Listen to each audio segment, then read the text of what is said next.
Bonjour et bienvenue dans ce nouveau Meetup de DevApps, notre rendez-vous de discussion hebdomadaire autour des technologies de développement. Nous sommes aujourd'hui le 4 mai 2022, c'est la fête à Star Wars, on disait en off avant, et nous enregistrons ce Meetup numéro 14 de la saison 6. Nous allons commencer par un rapide survol des actualités, comme on a l'habitude de le faire maintenant, et ensuite on va faire un sujet de discussion avec Christophe qui va venir nous parler des moyens de connexion de signalaires utilisés par Blazor.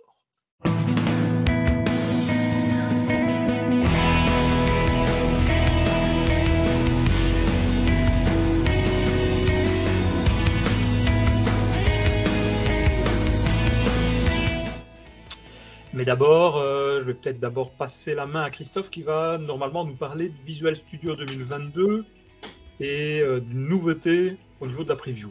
Oui, bon, c'est comme toutes les semaines, je dirais. Il y a une preview qui est dispo pour Visual Studio 2022. Alors là, bon, on y retrouve bien sûr des correctifs, mais il n'y a pas grand-chose. Mais il y a un truc, c'était le problème lié à l'account picker Azure Service Authentication. Ça provoquait des redémarrages de VS. Bon, ça c'est fini. Et puis, alors un truc là, vous répondrez peut-être à ma question. Et les personnes qui utilisaient des autres langages que l'anglais, voilà, ça provoquait en fait aussi, ils pouvaient pas ajouter un compte en fait à cette fenêtre-là.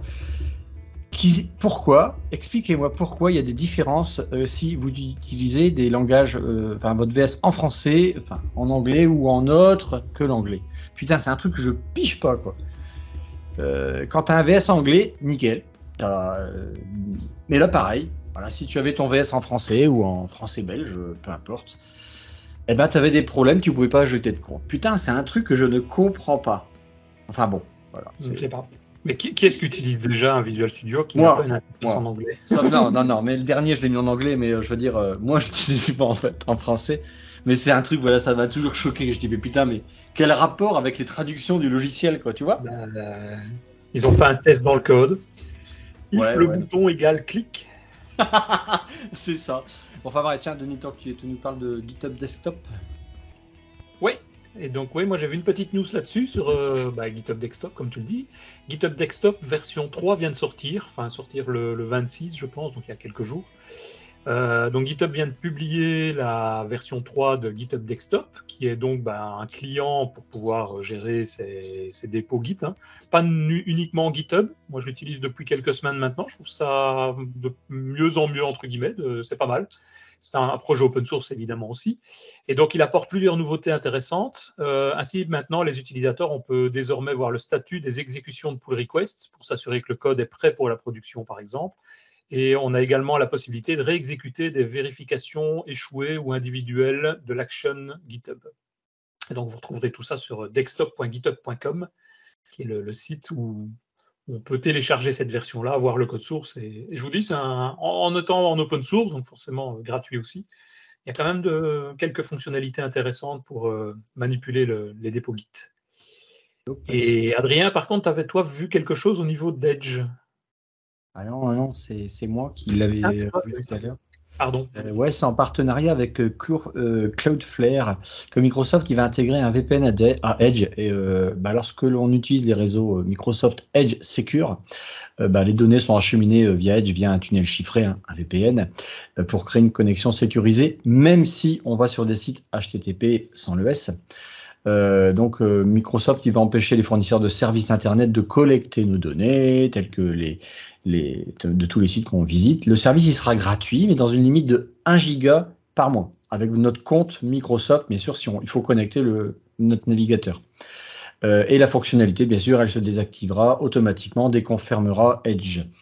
Visiblement, ça devait être dispo dans les versions Canary, enfin les versions Insider, mais j'y suis pas parvenu, je l'ai pas trouvé. Moi j'ai Canary, j'ai Edge, j'ai que celui-là d'ailleurs en Insider, mais je l'ai pas trouvé. Normalement c'est dans paramètres plus et puis on pouvait l'activer, mais c'est vachement bien en fait parce que justement mon VPN était. Firefox propose un service de payant pour ça aussi. Hein. Ouais, je sais pas, j'utilise plus Firefox depuis que c'est Chromium en fait. Ouais. Bizarrement, voilà. Je trouve ça intéressant, moi, d'avoir une option de. Dans certains cas, effectivement, pouvoir surfer de manière un peu plus sécurisée quand tu es je pense que dans un endroit public. Ouais. C'est un gros plus. Et tiens, en parlant de Edge, petite info, on ne l'a pas noté, mais visiblement, Edge il prend une ampleur assez phénoménale sur Apple, sur macOS. J'ai cru voir passer un petit truc comme ça. Ben, c'est une bonne chose. Adrien, il faudra que tu m'expliques ce que c'est le Core VCF. D'ailleurs, moi, je ne sais pas du tout ce que c'est, puis je aussi. Mais bon. Alors, effectivement, il y a une nouveauté qui est arrivée cette semaine. Je ne sais pas si vous m'entendez, parce que j'étais mute tantôt. Parfait. Et donc, il y a des gens qui sont assez peu scrupuleux, j'ai envie de dire, un peu tordus sur les bords. Ils veulent faire revenir le WCF parmi l'écosystème .NET. Et donc, ils ont sorti d'un projet communautaire qui a duré 3 ans la possibilité de maintenant refaire du Core WCF. Alors, pour ceux qui sont tordus, moi je dirais plutôt que c'est ceux qui n'ont pas migré, qui sont toujours avec des anciens projets, qui veulent passer à .NET Core et qui n'avaient plus la possibilité de le faire. Donc ils sont bien contents, eux, d'avoir ce genre de projet. Et donc maintenant, les cinglés qui utilisaient SOAP, NetTCP, SDL peuvent recommencer dans l'écosystème .NET en tout cas. Et au niveau du support du projet, donc on est en version 1.0, c'est compatible avec .NET Standard 2.0, ce qui veut dire que ça fonctionne avec .NET Framework 4.6.2, .NET Core 3.1 et .NET 5, 5 et 6. Donc voilà, je trouve que c'est assez intéressant parce qu'au final, c'est un projet open source qui a été plébiscité par Microsoft, qui n'a pas été développé par Microsoft, c'est ça qui est assez bien, et qui permet réellement de pouvoir donner une plus-value dans la puissance que l'écosystème .NET peut faire, ou ne peut pas faire, ou ne devrait jamais faire. Donc voilà. Pour rappel, WCF, c'est composé de 3 lettres, WC, et le F, c'est pour une autre chose. Français. Oui. C'est en français. Windows Communication Framework. C'est ça. Et tu avais aussi quelque chose au niveau d'un patch cumulatif. Si c'est ça. En soi, .NET Framework continue à être mis à jour avec en tout cas la partie runtime, et il y a une mise à jour qui a été faite pour le mois d'avril. Il y a juste une mise à jour liée au direct service, et moi en tant que développeur, franchement, je ne trouve pas l'intérêt. C'est juste des third party library qui ont été mises à jour, donc c'est quelque chose d'un peu trivial pour nous, donc je pense qu'on n'est pas obligé forcément de s'attaquer à ça. Par contre, et là je crois qu'on va avoir pas mal de nouveautés maintenant, et je crois que c'est super intéressant, il y a pas mal de vie sociale qui reprend, j'ai envie de dire. On va se revoir en présentiel, puisque Toast a vu une actualité. Ouais, alors déjà, il y en a plusieurs, là, on va se les partager. Il y a le vendredi 20 mai prochain, c'est l'Agile Tour qui s'arrête à Epitech en présentiel à Strasbourg. C'est de 9h à 17h30 avec le MTG de Strasbourg. Je rappelle que le MTG, c'est les anciens MUG. Et l'inscription, elle est ouverte et elle est gratuite, et on mettra le lien dans le billet du truc. Et aussi, Adrien, alors là, il y a un gros truc, c'est la Microsoft Build, et ça, c'est très bientôt, et toi, tu en es un acteur. Effectivement. Alors, il y a la Microsoft Build qui aura lieu prochainement. Alors, les dates, j'ai oublié de la reprendre.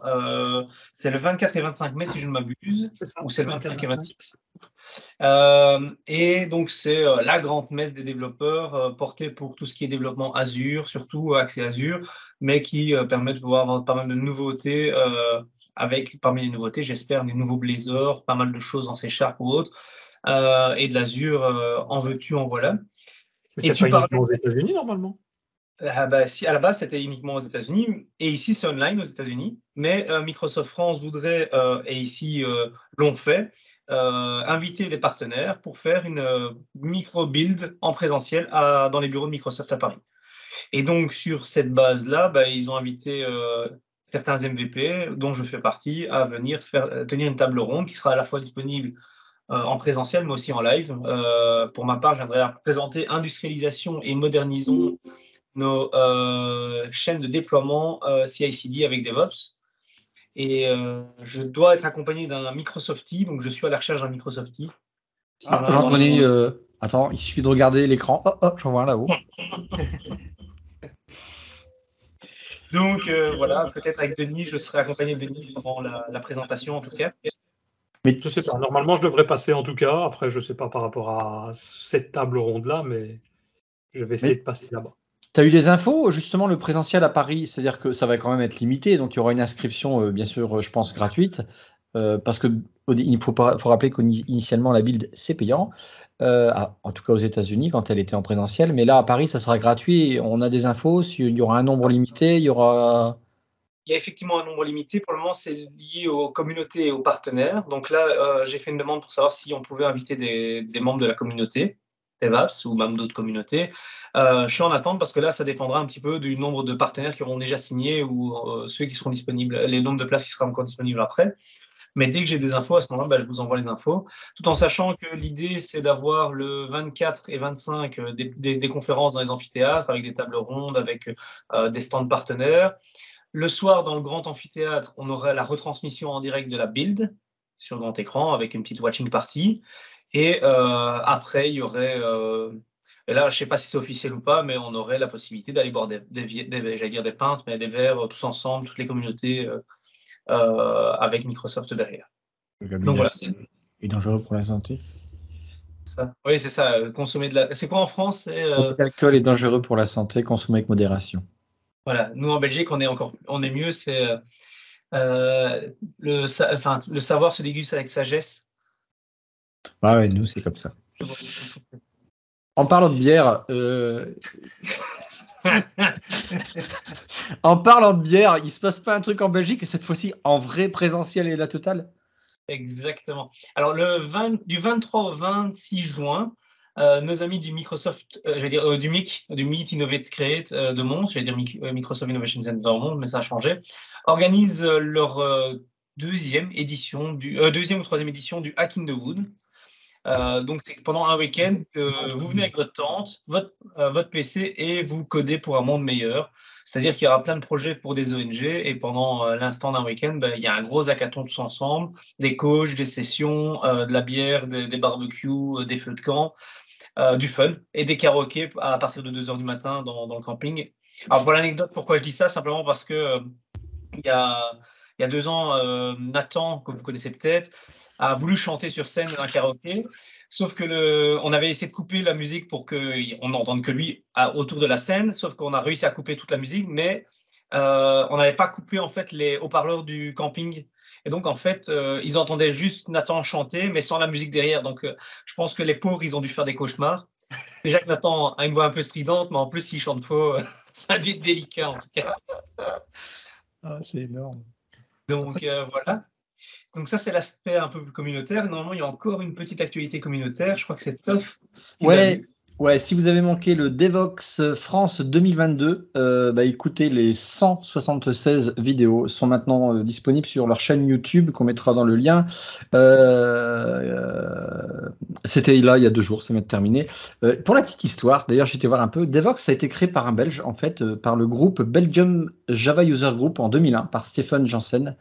Et ça s'appelait le Java Police. Et c'est en 2008 seulement que cette conférence annuelle et mondiale a pris le nom de Devox. Donc voilà, c'est intéressant si vous allez voir. T'as 176 vidéos, quoi. Mais je pense que c'est la playlist de tous les Devox. Pas possible, quoi. Enfin, voilà. Zatol. Ok, je pense qu'on a fait le tour. Au niveau communautaire, je sais qu'il y a bientôt les places pour le DevFest de Nantes qui vont s'ouvrir. Je ne sais plus la date. Ah oui. Qui est l'un quand même des plus gros événements français au niveau développement, enfin communautaire de français.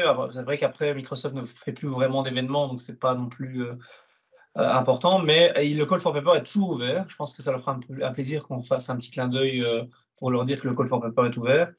Et alors, si jamais vous voulez vous inscrire, je ne sais plus quand ils ouvrent les places. Je crois non, ils ne l'ont pas encore annoncé. Mais sachez que quand ils ouvrent les places, il faut à peu près entre 1h et 1h30 pour que ce soit sold out. Mais on parle de 2000 personnes en sold out. C'est énorme. Truc de débile. C'est fou, quoi. Moi, ça m'a tué, quoi, quand j'ai appris ça. Enfin, bref. Et voilà. Et donc, il y a celui de Lille aussi. Pardon ? Le 10 juin, il y a celui de Lille aussi. Effectivement, ouais. De Lille ? Ouais. Ils nous ont pas payé pour faire la pub. Non, ils n'ont pas payé, donc pas de bras, pas de chocolat, quoi. Vous êtes payé pour faire des pubs ? Ouais. Ah, tu savais pas. Pas de verre, pas de bière. C'est vrai. J'ai reçu. Désolé. Et donc voilà, dans l'ensemble. Est-ce que quelqu'un a d'autres actualités à vouloir nous partager aujourd'hui, avant de passer au sujet de Christophe? Non? Rien vu passer, moi. Eh ben alors, si vous avez des actualités, n'hésitez pas même pour les prochaines semaines, donc pour la semaine prochaine, pour le prochain, de pouvoir soit de vous les envoyer, soit de vous lever la main et on en parle, quoi, tout simplement.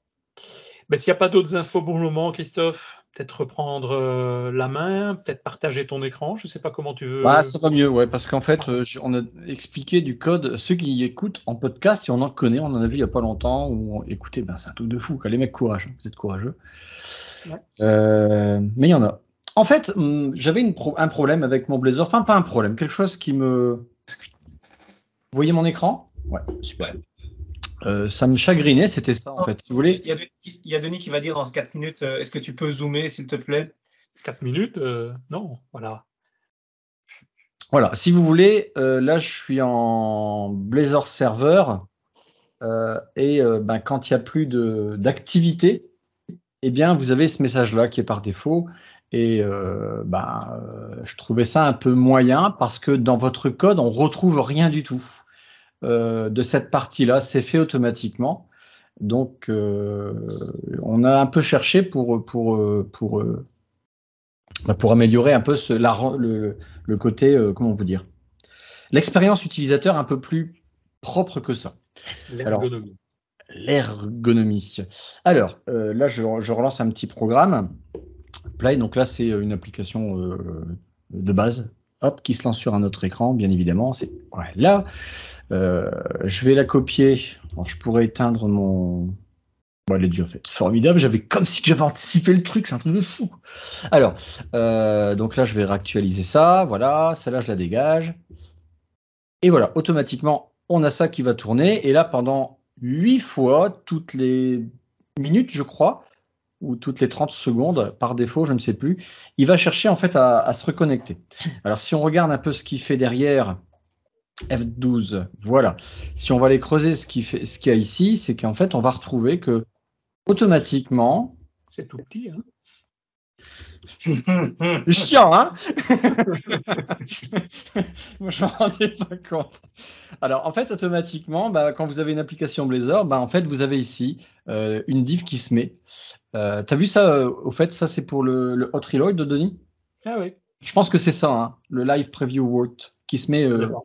Je crois que c'est pour le Hot Reload, mais je suis pas sûr. Bon, bref. Du coup, vous avez automatiquement ici une div qui se met, celle qui est tout en haut là-bas, là qui est en train de tourner en rond, et qui s'appelle Component Reconnect Modal. Du coup, si on vient le modifier, on va changer le style, en tout cas, on va pouvoir nous-mêmes faire quelque chose de beaucoup plus propre. Alors, changer le style, parce que cette div-là, elle est injectée et créée par Blazor, elle n'est pas dans ton code, quoi. Elle est nulle part dans le code. Exactement. Donc, eh bien, j'ai créé ici un style pour tout ça. Alors, qu'est-ce qu'on a? Regardons de plus près, pardon. On a ici H5 et on a un bouton, d'accord? Et puis, il suffit de personnaliser ça. Donc là, dans mon petit code, on va faire ça. On va enlever mon style où on va retrouver mon div qui est modal. Ensuite, le before, c'est pour ajouter devant quelque chose. Le H5, on va personnaliser notre titre. La div qui va être juste après, je ne sais plus pourquoi. Enfin bref, vous allez voir. On va lancer ça. Il va nous relancer. T'as pas oublié d'enlever le commentaire à la fin? Non, il me semble pas, non. Non, je l'avais déjà fait en parlant. Alors, je retrouve mon application ici. En arrière-plan, je peux la recharger. Alors, volontairement, je fais ça au cas où, hein, parce qu'on n'est jamais à l'abri de... Voilà. Et du coup, je vais couper mon application. Et là, je vais avoir quelque chose de beaucoup plus propre. D'accord? Donc là, déjà, ça fait un peu plus... on a l'information, parce que moi, j'ai déjà eu des cas où les gens ne le voient pas. Il faut vraiment être aveugle, mais ça arrive. Denis a déjà écouté certaines conversations que j'ai enregistrées. Et puis parfois, effectivement, je peux vous assurer qu'il y a des gens qui ne voient pas des messages. Et alors, quand ils savent déjà que c'est une barre de tâches, on a déjà fait un grand pas dans la vie. Alors, donc ici, là, c'est déjà bien mieux pour améliorer ce truc-là. Alors, là, on va attendre les 8 fois.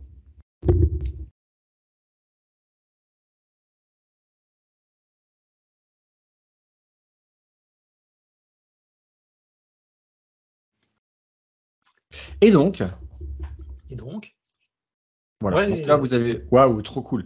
Donc là, vous avez votre truc retry, et puis ben vous... Et là, on va attendre, parce que du coup, j'ai relancé. C'est juste pour ça. Tu voulais que juste on attende voir que le message était différent, c'est ça?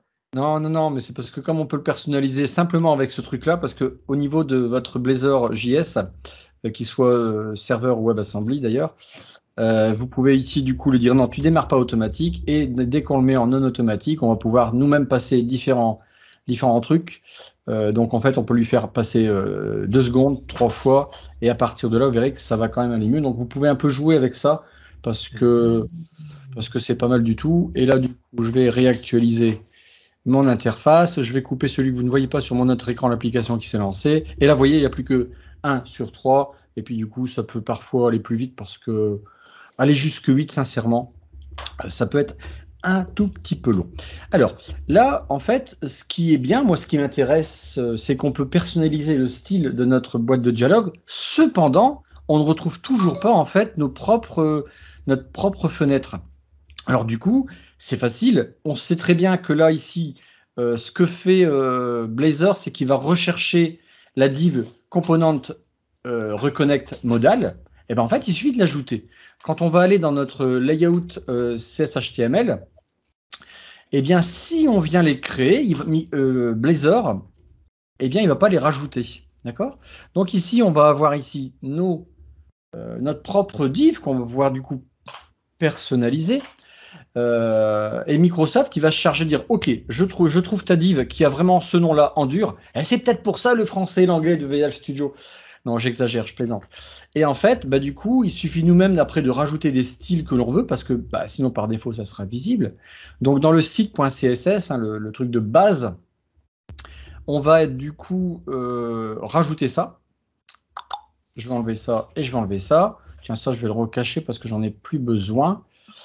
En fait, ce que tu veux dire, c'est que la div qui possédait ce nom-là, si elle n'existe pas, Blazor la crée. Si elle existe, il l'utilise. Il l'utilise et du coup, là, on va le cacher et on va. Il y en a plusieurs en fait. Il y a celle qui est cachée par défaut. Par défaut, elle est cachée. Ensuite, il va la mettre à show. Il va changer le style, la classe à show pour la rendre visible dès qu'il y a une perte de données ou alors un problème de connexion ou alors carrément le serveur qui est éteint, par exemple. Donc les 4 fonctions-là. Donc là, elles sont imposées par Microsoft, par Blazor. On n'a pas le choix. Et là, du coup, je vais relancer l'application. Elle s'est lancée sur l'autre écran. Ici, je vais juste réactualiser. Alors, elle est tout en haut. Bien évidemment, je l'ai placée comme un bœuf dans le layout, ici, juste avant le render body. D'accord? Donc, elle est ici tout en haut et elle est connectée. Je vais fermer mon application qui est sur l'autre écran. Donc, automatiquement, pouf, ça passe à attending to connect to server, donc il va attendre. Et donc, on se retrouve dans ce cas-là, d'accord? Ceux-là, je ne sais pas si on peut les simuler, mais en tout cas, je m'en suis pas préoccupé. Donc là, du coup, c'est super bien. Mais le problème, c'est que pour aller plus loin, à cet endroit-là, autant utiliser un composant Blazor. Alors, un composant Blazor, ça va être facile, donc on va masquer ça. En fait, on va reprendre ça et on va le mettre dans un composant. N'oublions pas que si on a perdu la connexion, Blazor n'existe plus. Le système signalaire, ça marche pas. Hein. Donc, tout doit être fait avant. Donc, j'ai créé à droite une boîte de dialogue que j'ai appelée tout simplement Reconnect Dialogue. Elle est ici. Voilà. Donc, on retrouve ce que j'ai fait juste avant. D'accord. Ça, moi, je l'ai mis dans le main layout. D'accord. Donc, dans une page Razor, c'est mon composant. Donc, on aurait pu enlever tout ça, normalement. Voilà. Je crois. Ouais, je ne crois pas, parce que j'ai pas mis ma page d'avant, donc je peux le laisser comme ça. Sinon, il aurait fallu que je mette mon using. Alors, c'est pas grave, ça marche quand même. Donc, du coup, est-ce qu'on va retester ça? On va regarder ce que ça donne. Ça doit refaire exactement la même chose. J'arrête l'application. Hop, ici, elle est connectée. On voit aucun changement à mon truc. Donc maintenant, ce qu'on va faire, c'est utiliser des CSS.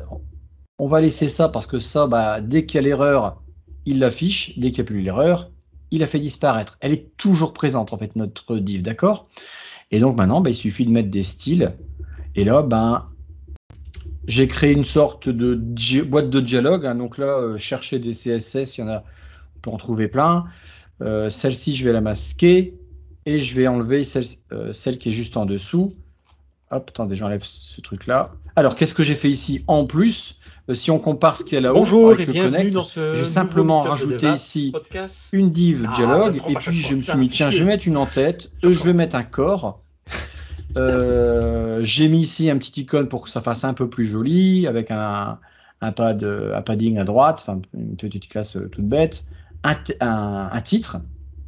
Et ici, dans le cas où je suis connecté, c'est un peu, vous verrez le texte, hein, mais c'était pour tester. Donc là, cette boîte-là, on n'a pas à la faire apparaître, on est d'accord, puisque tout va bien. Et ici, dès que ça sera en attente du serveur, eh bien, on pourra faire nous-mêmes générer un bouton reload, enfin gérer notre propre texte finalement, on met ce qu'on veut ici. Quand vous avez ici une failing to connect, eh bien là, vous avez les fonctions windows.blazor.reconnect, qui est un peu différent de location mode.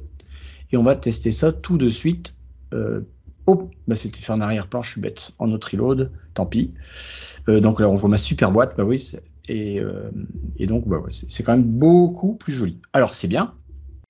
On avance, on fait vraiment ce qu'on veut. Parce qu'il faut peut-être juste expliquer qu'il y a en fait 3 types de connexions. Quelqu'un parle en même temps? 4. Ouais, enfin, il y a le statut connecté, voilà. Oui, mais il y a les 3 types d'erreurs de connexion, plus exactement. Il y a l'erreur classique qu'on voit, là, que tu as montré quand on coupe le serveur, donc il n'arrive plus à communiquer du tout avec le serveur. Mais il peut y avoir des problèmes de connexion de signalaire. Donc le serveur, en gros, est toujours là, mais il y a des fails entre les deux. Et puis, il y a un 3e mode, je ne sais plus comment il s'appelle, Rejected, que j'ai jamais testé non plus personnellement, mais qui permet d'intercepter. Donc, d'après la documentation, il y a possibilité d'avoir 3 niveaux, entre guillemets, de manière de gérer les erreurs. Voilà, donc là, à droite, c'est mon application avec VS. Donc, si je le coupe, celle qui est ici, que j'ai laissée en dur, attendez, je vais fermer ça. Je vais organiser ma fenêtre. J'arrête l'application. Donc, regardez ici votre œil sur connexion rejetée. Non, là, elle est bonne. J'arrête l'application. Pouf. Voilà, d'accord. Alors, ça, c'est bien. Mais ça me met quand même. Et moi, ce qui me gênait dans cette histoire, c'est que mon client, mon utilisateur, pardon, ça lui met quand même. Il peut m'appeler. Et ça me dérangerait finalement pour pas grand-chose, parce que ça peut être lui qui est en attente, ça va se reconnecter, etc. etc. Donc, je trouve que ça peut créer un incident qui est inutile. Que notre serveur Azure soit vraiment coupé, arrêté, qu'il y ait une grosse panne, ouais, ok. Là, ce qui pourrait se passer, c'est que ce qu'on aimerait bien, c'est que finalement, il n'y a plus de connexion signalaire, donc là, il pourrait plus se connecter, mais que notre navigateur se reconnecte tout seul. Alors, la blague serait de mettre un méta HTML refresh. Ne le faites pas, hein, ça serait débile. Mais tous les secondes, il chercherait à se reconnecter. Je pense que ça marcherait d'ailleurs. Je vais pas tester. Enfin, ça serait la solution la plus débilosse. Eh bien, en fait, il y a une petite astuce qui nous permettrait en fait de relancer la connexion. On va en débattre. Trou. Voilà. Ça serait ce petit bout de code là. En fait, ici, on va utiliser la Mutation Observer. Donc, en fait, qu'est-ce que c'est que cette Mutation Observer? C'est un JavaScript. En gros, ça va chercher l'état de connexion. Je vous le dis vraiment en gros. Ça peut aller vachement plus loin, mais là, ici, toutes les 10 secondes, ça va checker. S'il voit qu'il n'y a pas de connexion, il va se relancer. Donc, on va lancer un peu cette application. Un arrobas devant le script. Truc là. Et on va faire play again. À gauche de mon écran, bien sûr, il se lance. Ici, je vais faire un clic droit. Ah oui, j'ai pas le clic droit parce que. Ah, en fait, vous aviez vu ce que je vous ai partagé tout en haut, et ça, je l'avais jamais vu. Regardez dans mon onglet index là-haut. Le petit truc qui bouge, en fait, effectivement, c'est quand on est en hot reload. Alors, du coup, on va aller sur réseau et on va regarder ce qui se passe ici. Je vais faire un refresh. Pouf. On peut pas baisser ça, bon, tant pis. Voilà. Réseau, et c'est où qu'on a le journal? Attends, je cherche pour aller à gauche. On peut pas baisser ça là? Ah, bon. Visiblement, j'ai pas le truc pour abaisser cette zone là. Bon, tant pis. Alors, je vais arrêter l'application. Elle est connectée, très bien, je vais l'arrêter. Elle se met en attending server, donc là, normalement, ici, regarde, ah bah c'est là, je suis bête, c'était ce truc-là. Donc là, ici, normalement, on va vérifier, mais il devrait, j'ai mis combien? Toutes les 30 secondes, il devrait nous lancer. On aime bien toutes les, j'aurais dû mettre 5 secondes, hein, j'avoue. Alors, on va vérifier. Ah merde, j'ai pas prévu de blague, j'ai pas pensé à ça, en fait. Bon, tant pis. Je vais me reconnecter. Mon application à gauche, elle est lancée, mais là, du coup, il devrait se reconnecter tout seul si j'ai bien lancé l'app.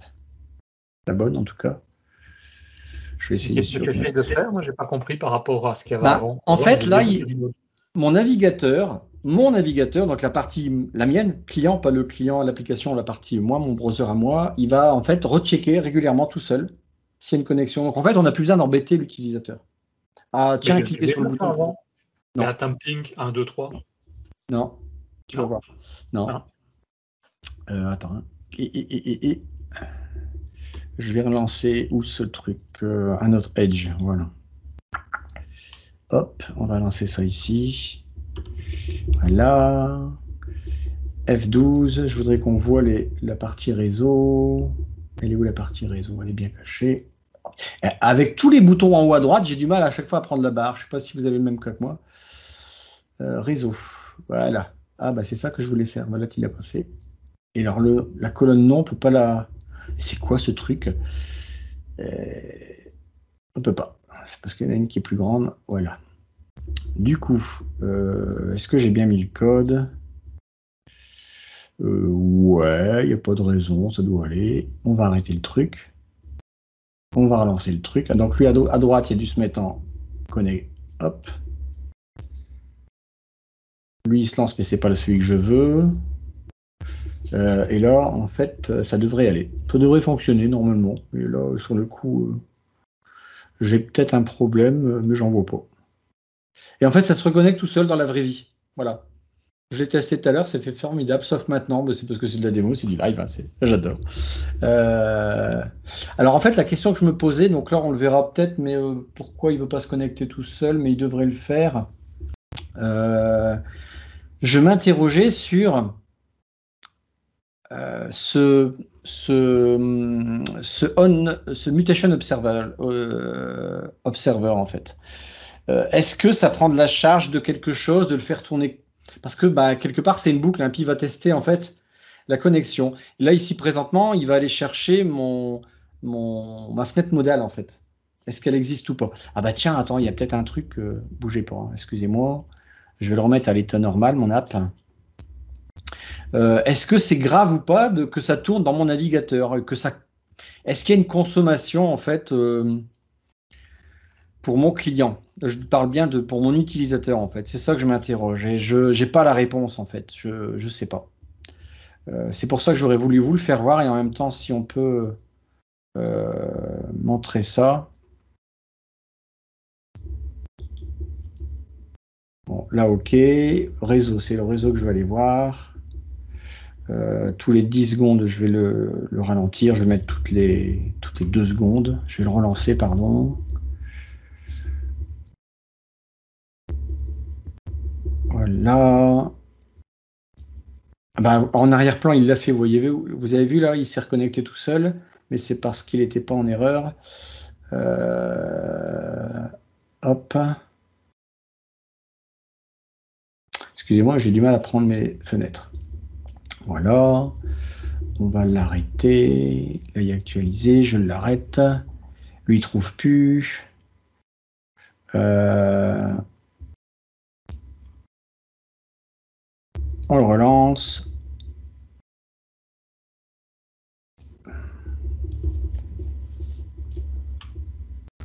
On le voit pas passer. Je suis désolé, mais là, j'arrive pas à vous le faire aller.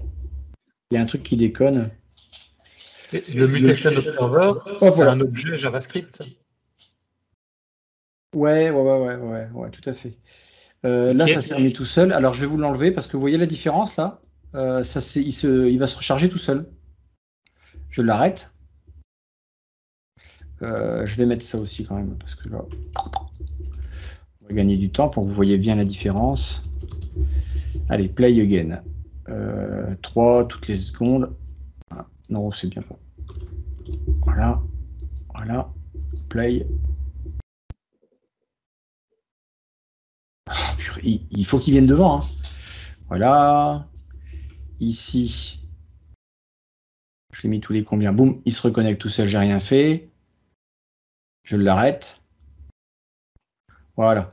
Je vais attendre ces tentatives pour qu'il se mette vraiment en arrêt.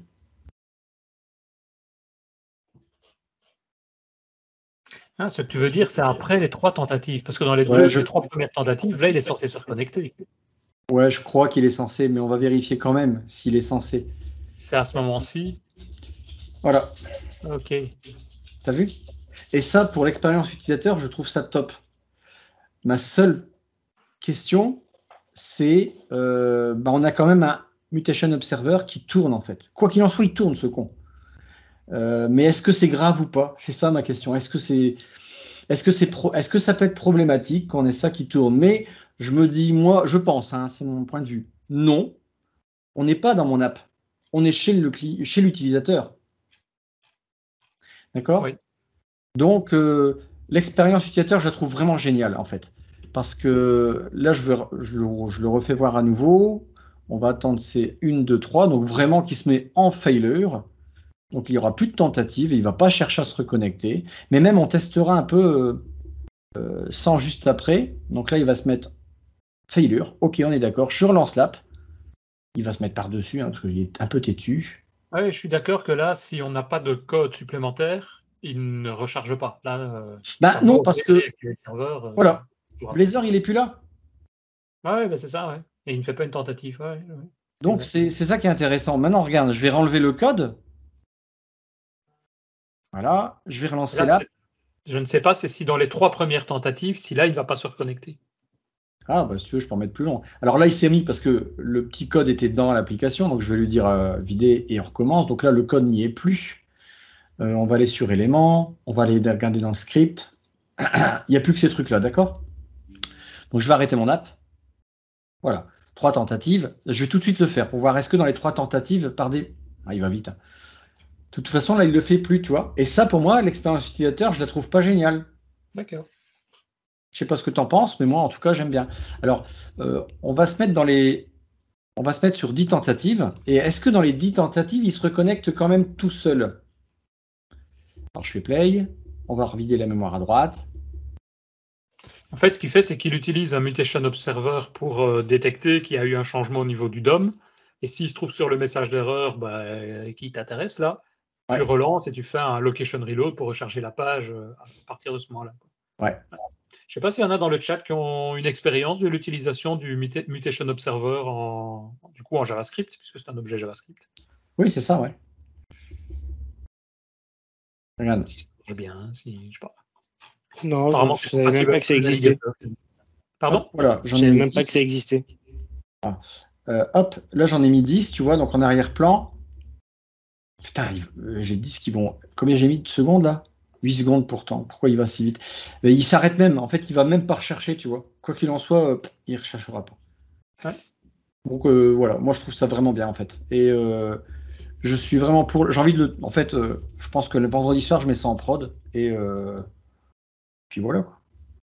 Et donc le Mutation Observer que tu fais, c'est quoi? Tu sais remontrer le code du Mutation Observer? Ouais, je peux même le faire.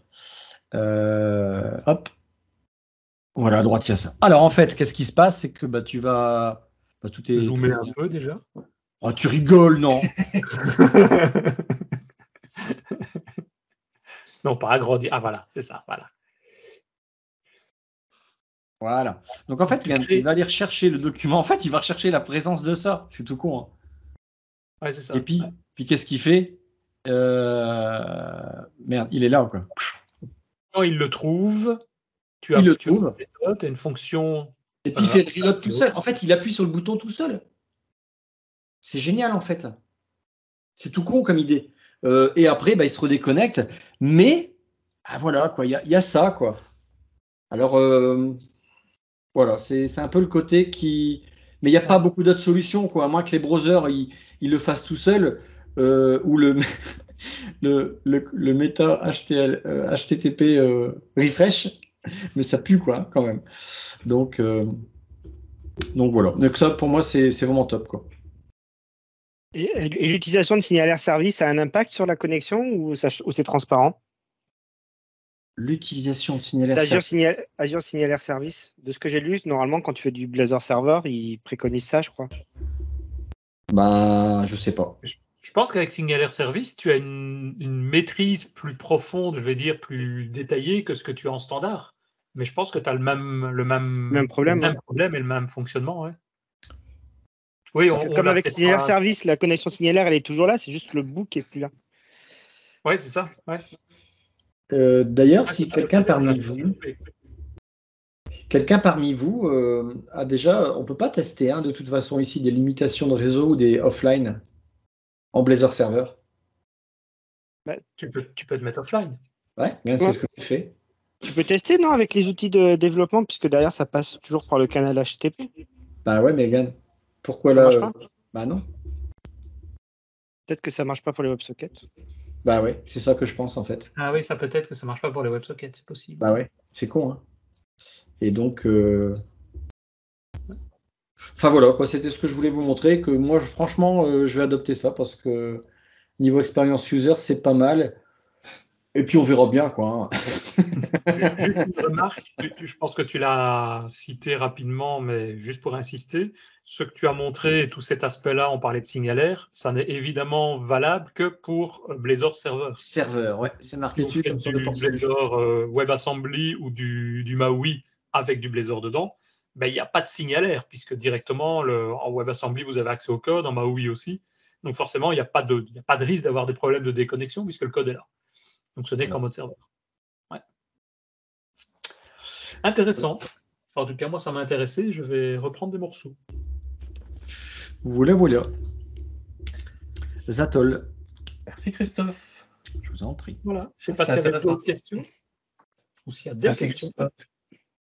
Il y a Antoine qui a partagé le lien, je vois, sur Signalaire, donc ce que tu as dit, mais effectivement, dans la documentation de Microsoft, il n'y a pas tout en détail par rapport aux différentes classes. Enfin, je trouve qu'il n'y a pas un exemple clair sur ça. Ouais, il n'y a pas d'exemple. Ouais, c'est ça. Il donne des bribes de fonctionnement, etc. Mais je trouve que ça aurait été plus intéressant d'avoir un exemple complet. Juste faire un copier-coller comme tu l'as montré. Elle n'est pas claire. Ouais. En fait, on peut après aller proposer des docs, mais sincèrement, je ne sais pas si vous avez déjà essayé d'aller proposer une modification de docs. Les mecs, à chaque fois, ah ouais, mais non. Alors, comme on n'est pas dans notre langue natale, déjà, ah ouais, mais ils cherchent toujours la discussion, quoi. Tu peux pas dire, ouais, mais là, j'avais déjà essayé une fois, et les mecs, ils rentrent dans des discussions, mais ils disent, mais ok, non, mais c'est bon, laisse tomber. Moi, je suis tombé sur une doc cette semaine où vous avez traduit Docker par un autre mot en français. J'ai dû mettre la doc en anglais pour comprendre qu'il parlait de Docker. Ah ouais, mais attention qu'il y a des parties de doc dans la doc de MS qui est traduite automatiquement. Ouais, c'est une doc auto-traduite. Mais tu peux pas dire sur une page en français qui est auto-traduite que la traduction automatique est pourrie. Tu peux faire que un feedback. Ah ouais. Tu peux pas proposer une autre traduction. Ah ouais. Donc j'ai dû faire un feedback disant non, mais Docker, faut pas traduire. Blazor aussi. Blazor, ils traduisent aussi. Hein. Ça n'a pas été amélioré. Avant, Blazor, ils traduisaient pas ça par un truc merveilleux ou quelque chose comme ça. Oui, un truc comme ça. Je ne sais plus. Mais bon, c'était bien traduit. C'était amélioré. Mais bon, c'était marrant. Petite parenthèse, aucun rapport là. Vous avez pas le même quand vous lancez. Qui est en VS Preview 2022 parmi vous? Vous n'avez pas le problème où dès que vous ouvrez un projet, il vous demande de vous reconnecter à votre compte non? Non. Ah, donc c'est un cas isolé que je suis. Okay. Ça m'énerve. J'ai retrouvé la page. Il parle de conteneur d'ancrage. Donc autant te dire que j'ai mis du mal à comprendre ce que ça voulait dire. C'est pas faux, hein. C'est pas faux, hein. Et il y a une phrase à un moment donné, pour exécuter des conteneurs dans l'arrimeur localement, vous devez disposer d'un client Docker local. Docker en plus manque-le. Vous pouvez utiliser le bureau de l'encreur qui requiert Windows 10 ou version ultérieure. Et ouais. Bah, il y a la même chose quand tu parles avec Teams, dans des docs aussi, où tu parles de Teams, ils te le traduisent toujours par équipe. Dans l'équipe. C'est ça, ça devient compliqué. Ok, eh ben, s'il n'y a pas d'autres questions, d'autres remarques, merci Christophe. Je propose de se retrouver la semaine prochaine pour un autre sujet. Si vous avez des sujets, j'ai déjà mis ça dans le chat aussi, mais n'hésitez pas. Si vous avez soit des questions, on trouvera peut-être des gens qui sont compétents dans le domaine et on pourra en parler. Soit si vous avez des discussions que vous voulez aborder, des sujets, vous dites tiens, ça peut être intéressant. Il ne faut pas que ce soit trop long, hein, même ça prend 20 minutes, une demi-heure, vraiment un petit sujet, dites-le. Et comme ça, on regarde comment on peut organiser ça et mettre tout ça en place. Si vous avez testé Clever Cloud, je serais intéressé. C'est un hébergeur français, c'est Rémi qui avait partagé ça, je crois. Et qui fait c'est français, je crois. Je serais curieux en fait, comparé, hein, sans dénigrer Microsoft ou n'importe qui, mais je serais curieux de savoir il paraît que c'est pas mal en fait. Mais bon. Ben voilà. À la semaine prochaine. Ok, salut, ciao. Salut. Salut, bonne soirée. Salut.